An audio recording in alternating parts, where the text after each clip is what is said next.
جن کو ہمارا نام لے لے کر کے ہی اتنا ڈرایا گیا ہے کہ جلسہ ہوتے ہی ان کے ہاتھ پیر الگ انداز میں رکھتے ہیں کہ ان کو ایسا لگتا ہے کہ السلام علیکم ورحمۃ اللہ وبرکاتہ۔ ناظرین، بریلوی مکتب فکر سے تعلق رکھنے والے مفتی سلمان ازہری صاحب کو کل گجرات پولیس نے گرفتار کر لیا ہے۔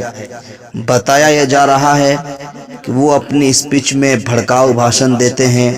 ہیٹ اسپیچ کے معاملے میں مفتی سلمان ازہری کو گرفتار کیا گیا ہے۔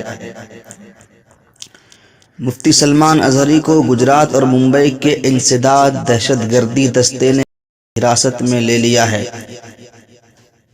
4 فروری 11:30 بجے ان کو حراست میں لے لیا ہے۔ یہ بہت ہی متعصبانہ اور ظالمانہ کارروائی ہے۔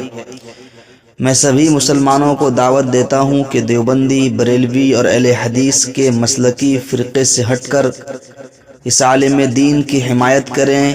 اس انتظار میں ہرگز نہیں رہیں کہ مفتی سلمان کی حمایت میں پہلے بریلوی سنی قیادت آگے آئیں۔ مسلمانوں کو ایسے اہل علم و قلم کی حمایت میں بہت آگے رہنا چاہیے جو مسلمانوں کو مایوسی سے نکالنے کی کوشش کرتے ہیں، ہندوتوا کے خوف پر وار کرتے ہیں، ورنہ ملت میں ایسی آزاد آوازوں کا قحط پڑ جائے گا۔ یہ آزاد للکاریں مسلمانوں کو غلامی کی زنجیروں سے بچا رہی ہے۔ جو لوگ تکنیکی بحثوں میں الجھتے ہیں، ان کی معلومات کے لیے عرض ہے کہ مفتی سلمان ازہری نے گجرات کے جوناگڑھ میں ایک بیان میں صرف ایک شعر پڑھا تھا کہ کچھ دیر کی خاموشی ہے پھر شور آئے گا، ابھی کتوں کا وقت ہے ہمارا بھی دور آئے گا۔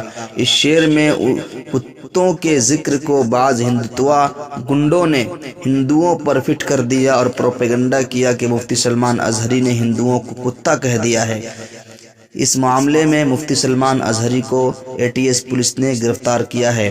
آپ تمام حضرات دعا کریں کہ اللہ تعالیٰ مفتی سلمان ازہری کے لیے فرمائے اور ان کے رہائی کے اسباب مہیا فرمائے۔